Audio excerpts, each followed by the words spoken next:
माँ ताप्ती के तट पर कपिलेश्वर महादेव में आप लोग गए दर्शन करने? हाथ तो उठाओ, किस किस ने दर्शन करें सब लोगों ने, रखो। वो कपिल मुनि जो भगवान शंकर के परम उपासक हैं,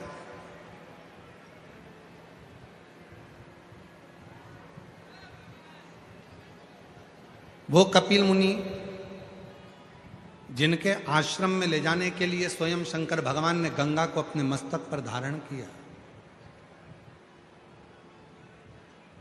वो कपिल मुनि जो अपनी माता देवहूति को ज्ञान उपदेश देते हैं, और वो कपिल मुनि जो निरंतर शिव साधना में डूबे रहते हैं, उन कपिल मुनि ने मां ताप्ती के तट पर बैठकर भगवान शंकर की जब साधना करना प्रारंभ करी थी, तो भगवान शंकर ने यही भुसावल क्षेत्र में मां ताप्ती के तट पर स्वयं प्रकट होकर कपिल मुनि को दर्शन दिया। वो कपिलेश्वर महादेव आज भी विराजमान है भुसावल नगर में, भुसावल क्षेत्र में।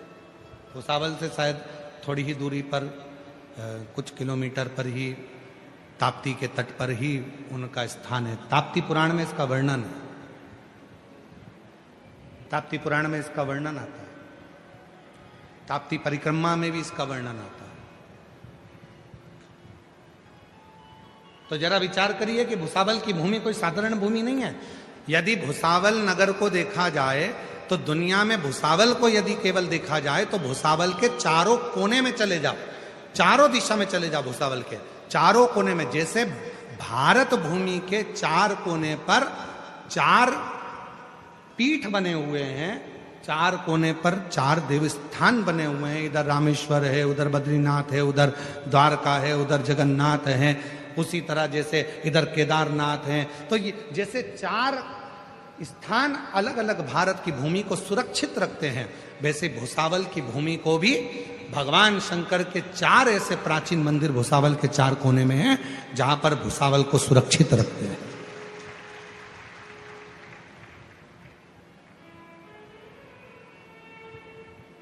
स्वयं शिव प्रकट है।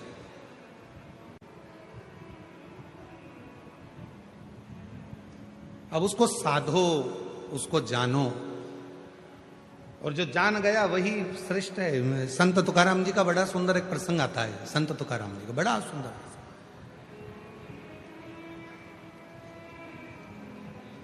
संत श्री तुकाराम जी बैठे हुए थे अपनी कीर्तन आनंद में, और भगवान देवादिदेव महादेव मां पार्वती के साथ में, जगत जननी जगदम्बा के साथ, मां आद्य शक्ति पार्वती के साथ में भगवान देवादिदेव महादेव विराजमान।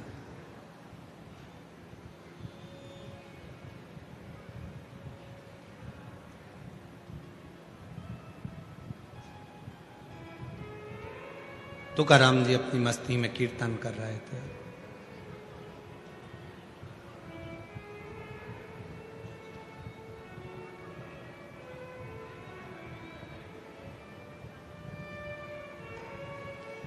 भगवान देवादिदेव महादेव पार्वती के साथ में विराजमान थे।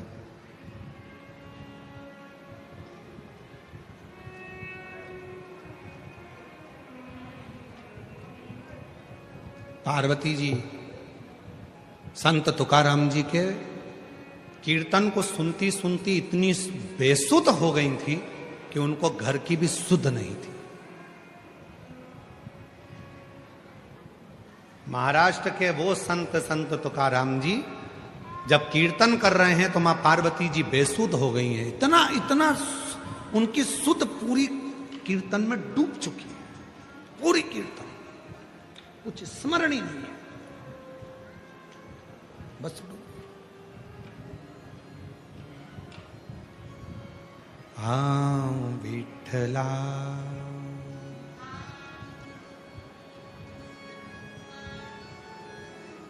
रंग। मां पार्वती जी संत तुकाराम जी के अभंग में कीर्तन में डूब गए। सुध नहीं है मां को।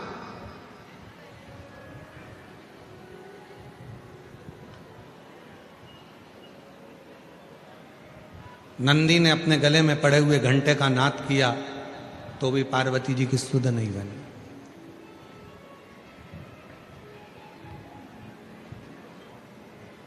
स्वयं भोले बाबा ने देखा कि भगवान श्री गणेश जी महाराज पुकार रहे हैं, कार्तिकेय जी पुकार रहे हैं, तो भी पार्वती को सुध नहीं।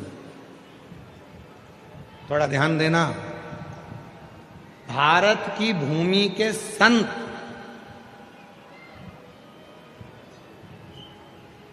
संत तुकाराम जी जब कीर्तन करते थे तो स्वयं ब्रह्मा और विष्णु महेश भी सुध भूल जाते थे, ऐसा कीर्तन करते। ऐसा कीर्तन हमें, आपको और हमको तो गौरव होना चाहिए, और सबसे ज्यादा गौरव तो महाराष्ट्र के लोगों को होना चाहिए कि संत तुकाराम, हमारे महाराष्ट्र के वो संत जब कीर्तन करते थे तो माँ आद्य शक्ति, माँ जगत जननी पार्वती सुध भूल जाती, उनकी ध्यान नहीं रहता।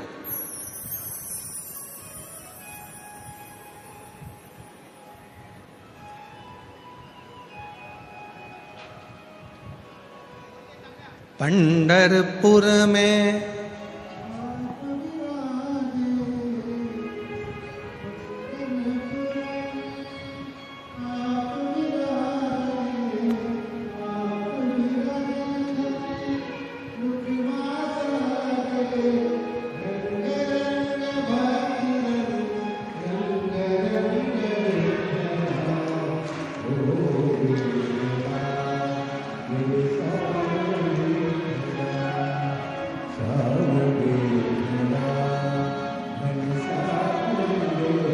संत तुकाराम जी जब भजन गा रहे हैं, माता का सुध नहीं है, माँ पार्वती जी सुध भूली। भगवान भोलेनाथ जी ने डमरू का नाद किया, तब पार्वती जी की सुध गई।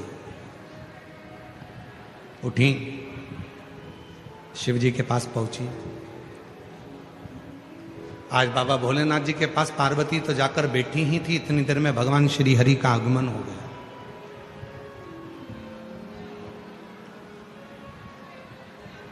और भगवान श्री हरि का आगमन हुआ, नारायण आए।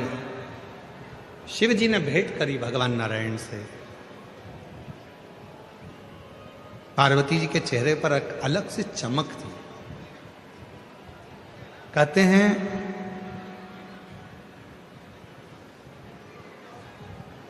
अगर बर्तन में दूध लेना है तो बर्तन को खाली रखना पड़ेगा।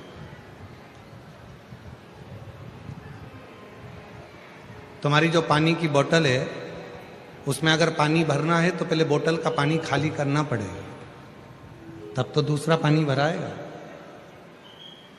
और अगर भरी हुई बोतल है और उसी में तुम पानी डालते जाओगे तो वो पानी तो नीचे गिर जाएगा। पात्र खाली होगा तो उसमें कुछ भर सकते हो। शिव महापुराण भी यही कहती है। शंकर भगवान की यदि कथा सुनने के लिए आप भूसावल नगर में कथा सुनने के लिए आए हो या आस्था चैनल पर कथा सुन रहे हो, तो पहले अपने मन को अहंकार से खाली करो, काम आसक्ति से खाली करो। जब ये मन खाली होगा तब इसमें शिव महापुराण की कथा भराना प्रारंभ होगा, तब इसमें भरा। अब हमने इसमें तो पहले से ही इतना सारा ना जाने कौन कौन सा कचरा भर के रखा है।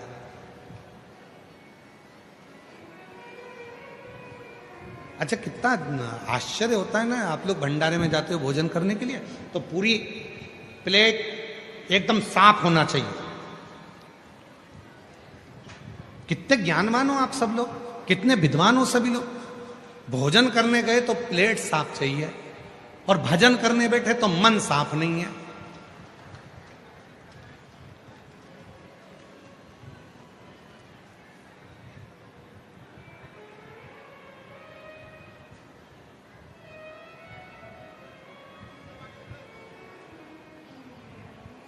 आप लोगों में से कितने लोग हैं जिनको कच्ची रोटी अच्छी लगती है? किसी को कच्ची रोटी अच्छी लगती है क्या? नहीं। कच्चा सीरा,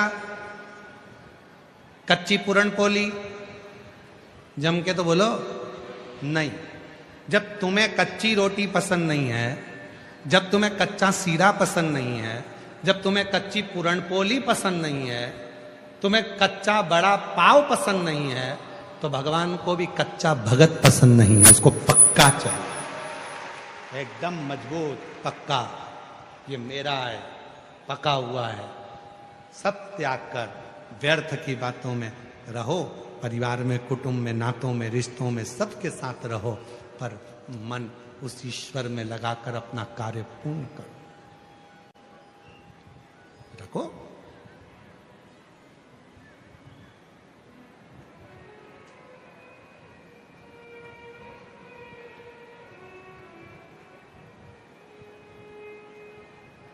रंग रंग पांडुरंग रंग रंग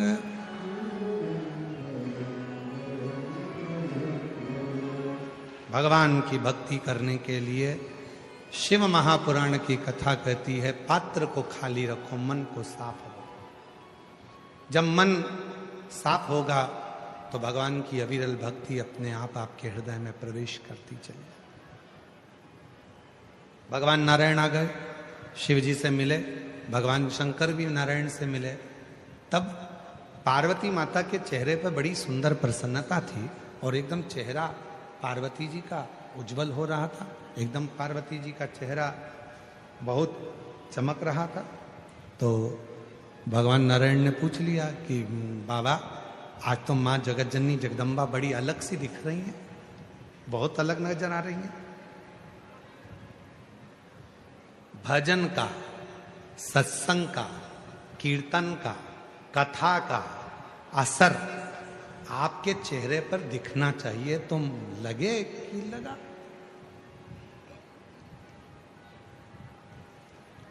शिव महापुराण की कथा सुनकर जब यहां से जाओ और तुम्हारी बहुएं या तुम्हारे घर के लोग तुम्हें देखकर कहें आज अम्मा कुछ बदली बदली दिख रही है, तो समझो कि कथा का असर हुआ। नहीं तो मालूम पड़े यहां से जाते से चाय बना दे,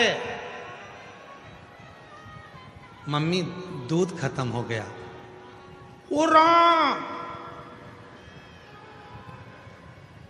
गई थी अब तो फ्रिज में 2 किलो रख के गई थी, कौन तू पी गई? अब बताओ कथा का क्या असर हुआ?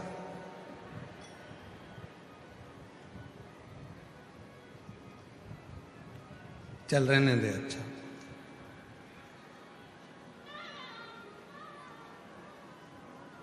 असर भी तो दिखे कथा का।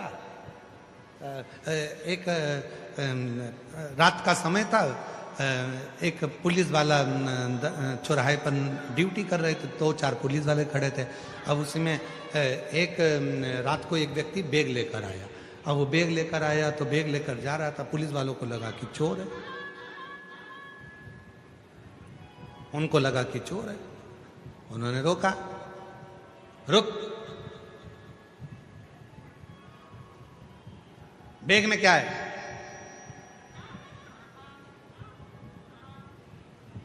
बताते हैं।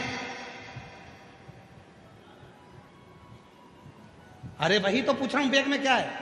बताते हैं। तो पुलिस वाला बोला बताते हैं, बताते कर रहा है, बताना, बताते हैं ना। अब वो बार बार बताते हैं, बताते करे तो पुलिस वाले को गुस्सा कि उसने गाड़ी में बिठाया, थाने ले गया। थाने में ले जाके टीआई की सर इसको बहुत देर से पूछ रहे हैं बैग में क्या है, तो एक ही बात कहता है। तो टीआई ने भी पूछा क्या है तेरे बैग में? बताते हैं। अरे बैग में क्या है? बताते हैं ना। अब इतने में पुलिस वाले को, टीआई को भी गुस्सा आ गया। उसने तुरंत कांस्टेबल से किया, चल इसका बैग खोल। जो बैग खोला तो उसमें से बतासे निकले, बतासे। इतने में टीआई ने कहा इसमें तो बतासे। इतने में वो बोला मैं तो तब से बोला बताते हैं, बताते हैं, बताते हैं। इतने में टीआई बोला कांस्टेबल से थोड़ा तोत रहा है, इसको घर छोड़िए। थोड़ा अब बोल रहा था बतासे हैं पर निकल रहा था बताते हैं। तो कई बार ऐसी स्थिति बन जाती है कि हम कथा तो सुनते हैं, हम भजन भी करते हैं, हम कीर्तन भी करते हैं, हम मंत्र जाप भी करते हैं, हम नाम जाप भी करते हैं, हम भगवान का स्मरण भी करते हैं, उसके बाद भी हम भगवान की भक्ति जैसे हो ही नहीं पाते। हम वो भक्ति जैसे रम ही नहीं पाते। हम अपने स्वभाव को वैसा बना ही नहीं पाते जैसा हमारा स्वभाव होना चाहिए। वैसा हमारा स्वभाव बन ही नहीं पाता है, वैसा स्वभाव। पर शिव महापुराण की कथा कहती है, भगवान शंकर का चरित्र कहता है, शिव तत्व कहता है।